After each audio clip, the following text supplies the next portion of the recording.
Caríssimos fiéis, temos hoje na Sagrada Liturgia a solenidade externa da festa da Epifania do Senhor, festa da Epifania que ocorrerá no dia 6, mas que permite-se que se celebre a missa hoje em função de não ser feriado no Brasil. O que é a festa da Epifania? Nós festejamos na Epifania do Senhor a manifestação de Deus para o mundo.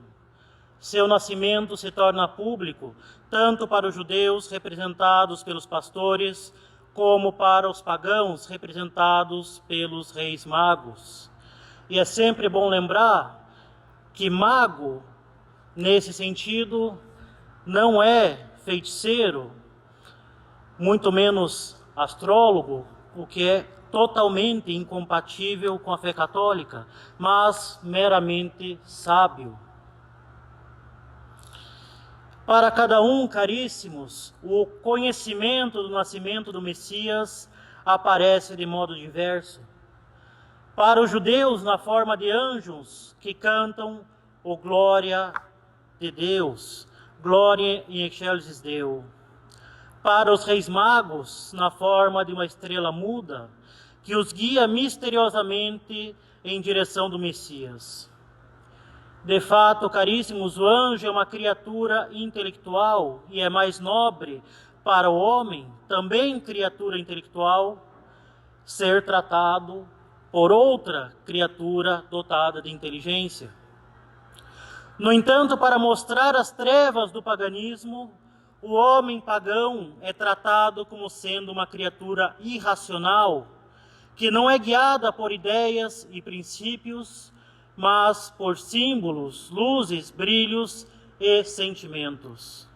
E esse homem pagão muito se assemelha ao homem moderno, que dificilmente entende um argumento racional, mas prefere conduzir sua vida de forma irracional, de acordo com aquilo que brilha mais, de acordo com aquilo que dá mais prazer, que proporciona maior conforto, que minimiza o esforço. Acaba ainda sendo regido somente pela satisfação da sua curiosidade, tão somente pelo entretenimento.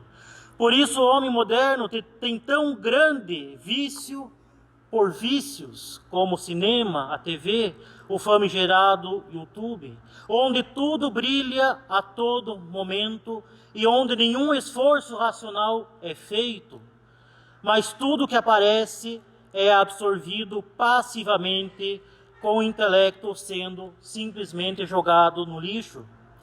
E assim chega-se a perder horas e horas de forma ociosa, olhando tão somente para uma luz que brilha. Tanto hoje em dia não se tem mais séries com episódios semanais, mais a temporada inteira. Aparece de uma vez por outra, de uma vez só na internet, e se assiste, não um episódio, mas se maratona uma temporada, perdendo-se assim uma noite e o dia consecutivo. Inclusive, caríssimos, pesquisadores, embora não fosse preciso de pesquisa para isso, mostram que as pessoas comuns tomam posições políticas e posições morais, ou ainda mudam de posição com base em filmes que assistem mais do que por outros meios de informação. Inclusive, é evidente, mostra-se bem isso, que no Brasil as novelas funcionaram e funcionam como uma verdadeira engenharia social, acostumando os indivíduos com novas morais, com novas ideias, que aparece como se todo mundo defendesse aquilo e a pessoa simplesmente aceita, pois agora é assim, pois os tempos mudaram. Nada mais fácil do que doutrinar uma massa por meio de imagens em brilho e brilhos, ao invés de se servir de argumentos e discursos. E quão mais fácil é isso quando essa massa vive uma vida materialista e completamente hedonista, sem considerar nada além do mundo, dos prazeres e dos bens materiais. E como é humilhante, ou pelo menos deveria ser humilhante para um católico, se deixar levar pelos sentimentos e pelo apetite sensível, e não pela razão, preferindo se guiar como faz um animal que tem fome, sede, busca se reproduzir e não pensa nas coisas do alto. Quão humilhante deveria ser para um católico se guiar por aquilo que lhe assemelha aos animais, ao invés de se guiar por aquilo que lhe faz semelhante a Deus. Se o nosso fim é a terra e nada podemos fazer para progredir, então que vivamos como os porcos. Mas se o Messias veio nos curar as feridas e nos mostrar que o nosso fim é o céu, então rejeitemos de todo o coração esse estilo de vida pagão que é visto tão facilmente nas ruas da cidade. Por outro lado, caríssimos, a misericórdia de Deus quer levar todos os homens ao Messias, judeus e pagãos, para que todos se reconheçam miseráveis diante de Deus e reconheçam que precisam do Messias para curar as feridas da sua alma. Deus quer que saiamos da condição de pagãos e escravos, como eram os judeus no Antigo Testamento, como eram os pagãos de outrora e como são ainda os pagãos de hoje, e ainda o que é pior, como são muitos católicos de hoje que levam uma vida verdadeiramente pagã, se não pior que a dos pagãos. Afinal, os antigos gregos pagãos usavam muito mais a sua razão do que muitos católicos hoje, que de nome e de batismo não seriam pagãos. Pois bem, Deus quer que saiamos da condição de pagãos escravos para sermos filhos adotivos de Deus, isto é, católicos e, portanto, co-herdeiros do céu. Por isso, caríssimos, a Igreja quer que nos associemos à adoração dos magos. Há pouco no Evangelho, quando ouvimos as palavras e prostrando-se o adoraram, dobramos os nossos joelhos, a fim de significar que também nós acreditamos na divindade do menino de Belém. Por isso, devemos adorá-lo com fé profunda. Deus quer que, enquanto estivermos no mundo, toda a atividade da nossa vida interior tenha por fim a união com Ele na fé. A fé é a luz que nos faz ver Deus no Filho da Virgem, ouvir a voz de Deus nas palavras do Verbo encarnado, seguir os exemplos de Deus nas ações de nosso Senhor Jesus Cristo, apropriar-nos dos merecimentos infinitos de Deus pelas dores e pelas satisfações de um homem que sofre como nós. Caríssimos, a atitude de adoração nos magos traduz eloquentemente a solidez e intensidade de sua fé, que é o modelo da nossa. Os presentes que lhe ofereceram são cheios de significado. É evidente que no pensamento dos magos, esses presentes deveriam servir não somente para exprimir os sentimentos dos seus corações, como também para honrar aquele que os recebia. Certamente já sabiam pela graça de Deus algo a respeito desse menino que iam adorar. E o vemos pelos presentes que indicam igualmente a qualidade dos deveres que queriam cumprir para com aquela pessoa pequenina do rei dos judeus. O ouro, o mais precioso dos metais, é o símbolo da realeza. Indica também o amor e a fidelidade que todos devem ter para com o seu rei. O incenso é universalmente conhecido como figurando o culto divino. Incenso só se oferece a Deus. e assim deixavam patente que queriam proclamar a divindade desse menino que contemplavam. Finalmente tiveram a inspiração de lhe oferecer a mirra, que serve para curar as feridas, para embalsamar os mortos. Simboliza este presente que nosso Senhor Jesus Cristo era homem, passível, que havia de morrer um dia. E a mirra também representava o espírito de penitência e de imolação que deve caracterizar a vida dos discípulos do crucificado. Assim, a graça inspirava os magos na escolha dos presentes destinados àquele que buscavam. O mesmo deve se dar conosco, caríssimos. Nós que ouvimos a narração dos dons dos magos, diz Santo Ambrósio, saibamos servir-nos dos nossos tesouros e apresentar ofertas semelhantes. Cada vez que nos aproximamos de nosso Senhor Jesus Cristo, ofereçamos-lhe presentes, mas presentes que sejam magníficos, como eram aqueles que foram oferecidos, dignos daquele a quem oferecemos. E muito bem podem dizer os senhores a mim: nós não temos nem ouro, nem incenso, nem mirra. Inclusive, nunca vimos mirra na vida. E exceto pelo incenso da sacristia, também não vi nem mirra, muito menos lingotes de ouro. Mas nós temos algo muito melhor.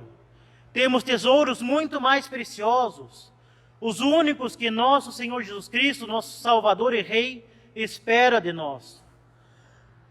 Não lhe oferecemos ouro quando proclamamos por uma vida cheia de amor e fidelidade aos mandamentos que Ele é o Rei dos nossos corações. Não lhe apresentamos o incenso quando cremos na sua divindade e o reconhecemos pelas nossas orações e adorações e pelo culto oficial da igreja, pela Sagrada Liturgia a qual assistimos. Não lhe oferecemos a mirra quando unimos os nossos sofrimentos, as nossas humilhações, as nossas dores e lágrimas, as suas. E se por nós mesmos nada possuímos de tudo isso, peçamos a nosso Senhor que nos enriqueça com os tesouros que lhe são agradáveis, porque é Ele quem tem esses tesouros para nos dar. Com efeito, a graça da adoração divina, que nos torna filhos de Deus, irmãos de nosso Senhor Jesus Cristo e membros vivos do seu corpo místico, que é a Santa Igreja, nos dá o direito de nos apropriarmos dos seus tesouros para os fazer valer junto dele e do Pai. Como diz São Paulo: acaso ignorais o poder e a grandeza da graça de Jesus Cristo, que por nós se faz pobre, de rico que era, a fim de nos enriquecer por sua pobreza? Caríssimos, a nossa riqueza, a riqueza única que nós temos verdadeiramente, é nosso Senhor Jesus Cristo. Ele é a nossa ação de graças. Ele encerra em si de um modo eminente o que significam o presente dos magos. Por isso, nada melhor podemos oferecer ao Pai Celeste que o seu próprio Filho. Oferecendo-lhe o seu Filho, restituímos-lhe aquilo que Ele nos dá, nos diz Santo Ambrósio. E não há um dom que lhe seja mais agradável. E assim nós podemos nos unir ao santo sacrifício da missa, que oferece o sacerdote, e podemos oferecer ao Pai Eterno todos esses tesouros de méritos que nós recebemos de Cristo. Ofereçamos toda a nossa vida, todas as nossas adorações, todos os nossos sofrimentos e boas obras, que de Cristo tem todo o seu valor para a eternidade, e ofereçamos na Santa Missa. Na Santa Missa nós temos a oportunidade de nos unir, todos nós, àquele sacrifício que nosso Senhor Jesus Cristo ofereceu a Deus Pai. Nós podemos nos oferecer a nós mesmos, junto de Cristo, a Deus Pai. E este presente que nós oferecemos a Deus não tem valor. É um presente de valor infinito e que nos torna tanto mais ricos quanto é Deus Pai em toda a sua abundância de graças. E assim, caríssimos, na Santa Missa a Epifania continua através dos séculos. Deus continua se manifestando a nós através da Santa Missa. E Deus continua conosco no sacrário. E nós podemos recorrer sempre a Ele na adoração ao Santíssimo Sacramento. A Epifania se prolonga com a Igreja que anuncia a salvação de Cristo.